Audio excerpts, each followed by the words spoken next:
Teen Dream Team. It's the first video in my dorm and I'm about to fall off my bed. Yeah, when your bed's like 6 feet high, it's kind of hard.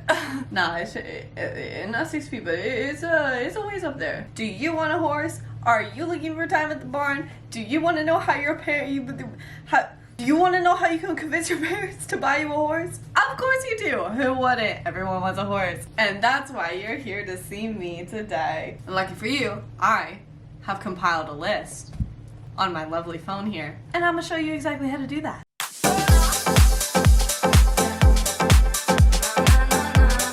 So I have leased a horse and I have bought a horse, so I will be able to give you tips about how to get your parents in and on board on that, and as well as what I did to what worked on my parents. Absolute first thing you want to do 100% is to be responsible. Now this does apply to everyday life, but also at the barn, and specifically with the horses you're already working with. If you're not already taking care of the horses that you're riding, what is going to make your parents think that you can take care of one that you own? Make sure you know all the basics of horse care, and specifically that you can do them yourself. So grooming, tacking up, bathing, basic first aid knowledge, mucking out, handling different types of horses in different types of situations, like if they spook or new situations. That's going to be very important, because when you're dealing with your own horse, there's not going to be anyone there to help you out and be like, oh, here are all of their quirks. It's going to be your horse. You're going to have to know all the ins and outs of it yourself. Next, you're going to want to volunteer at your barn. Whether it's volunteering or becoming a working student, I personally did this a lot. It can give you a lot of different experiences working around the barn with the horses and all the people that come through it. I ran into so many situations that I would not have if I just went for my lessons. Taking horses to the vet, barn work, and just so many situations that you wouldn't know happen unless you see how a barn works, and taking care of horses intensely, like how people at the barn who own horses do, because you want to be one of those people at the barn who owns horses. So being around that environment and helping people out with that is a huge one. Trust me, this extra knowledge and experience goes a long way in making you a better horse person. You know, I used to just show up, take my horse out, groom it, ride it, put it back. And breaking news, there's a lot more that goes into horse care. Third thing, you're gonna wanna make sure you have the time. If you can only get out to the barn once a week, your parents are likely not gonna want a horse that's gonna be ownerless for 6 out of 7 days of the week. So try to make more time for the barn, whether that's finishing your studies earlier or putting off some hangouts with your friends. Owning a horse is a big, huge time commitment. So showing your parents that you're gonna make time for your horse and have time for your horse is a very, very important step you need to show them. Fourth thing, do your research. Yeah, you know, go on the interwebs. Okay, so read the articles, talk to your trainer, experienced horse people, read magazines, find out the type of horse you need. Maybe come back to watch my YouTube videos, because maybe I'm helpful, I hope, and maybe I'll make more videos about this, because this is definitely not a one-time thing. It's a process.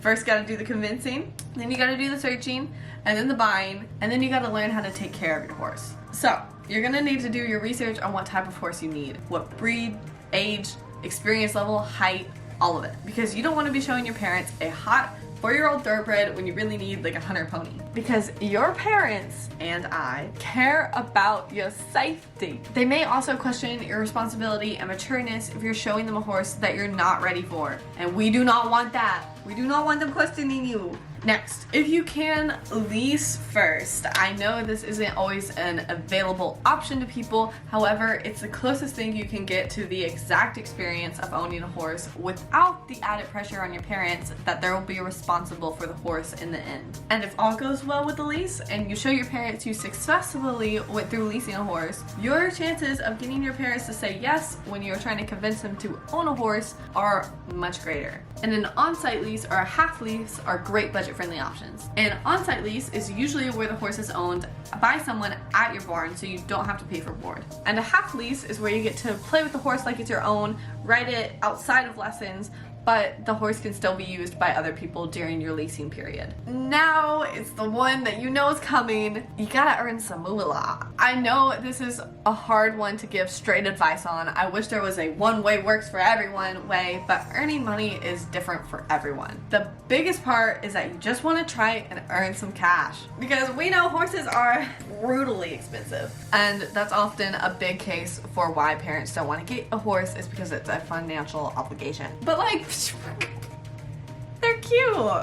And if you're unable to get a job, simply saving up is a big one. Don't spend money on something unnecessary. Show your parents that you're willing and ready to put money towards your horse. Oh my god, I fell down. Hi Zoe Panda. Anyways, now what I did.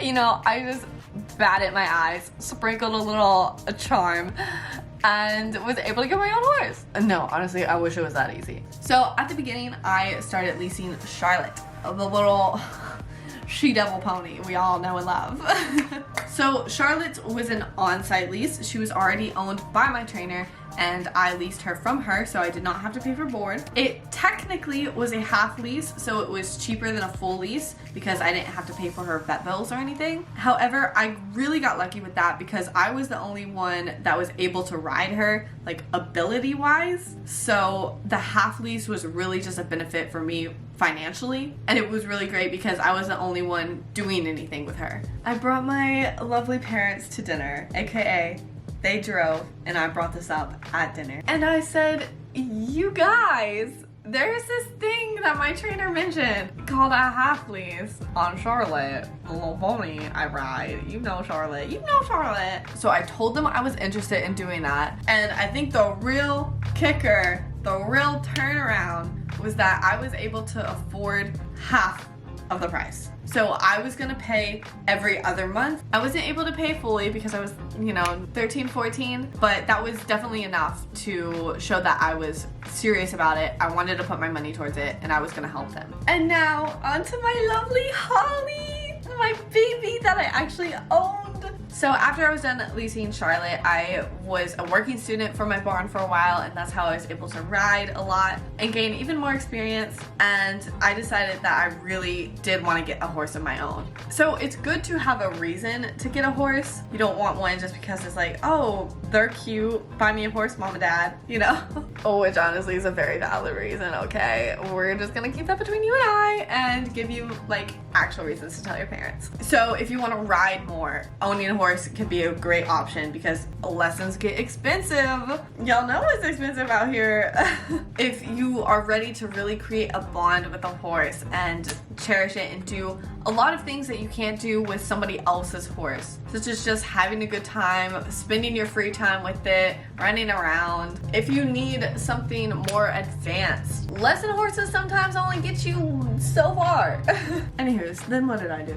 Oh yeah, okay. So I made sure that I was starting to earn actual money that I could afford boarding. Boarding for me was the most expensive part of owning Holly, and that is a monthly responsibility. So I had to make sure that I was getting enough money each month, as well as vet bills and care stuff and just the price of Holly. I needed to make sure I had enough savings at the beginning and backup money. Now this is more towards if you're gonna be 100% completely financially obligated to take care of your horse. However, hopefully your parents will help you out in some ways, but this is my experience. I knew that I was only gonna be able to get a horse if I paid for it. YouTube was the way that I was able to get a horse. So 100%, when I say that it's all because of you guys, I mean it. You seriously made my dreams come true. Oh my gosh, I cannot thank you guys enough for just being supportive of me. And honestly, like it's not even just that. I'm just glad that you guys can find enjoyment in my videos that I make, because I'm just out here goofy me, and somehow it got me Holly, which is so crazy. I will forever be so thankful, and I just want to hold on to it,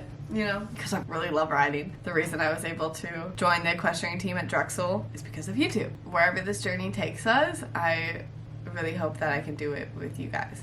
So back to what I did with Holly. Next, I made a big point that I was gonna have very, very specific requirements when looking for a horse. I was not looking for just any horse, just to own a horse. It was gonna be a really good horse that fit me. And I believe that was a big bonus whenever I was talking to my parents. They seemed to really like that idea and knew that I wasn't just like, oh, horse owning crazy, like I really want to own one. No, I was gonna be really responsible and purposeful with it. And that is what I did to convince my parents to lease and have me be able to buy a horse. I really hope this list was helpful for you guys. If you guys want to see more tip videos about this process of buying a horse, searching for a horse, what you need to look for when you finally get your horse, let me know in the comments. I will make these videos for you guys. Hopefully it was helpful. Thank you thanks for watching, because I can't talk.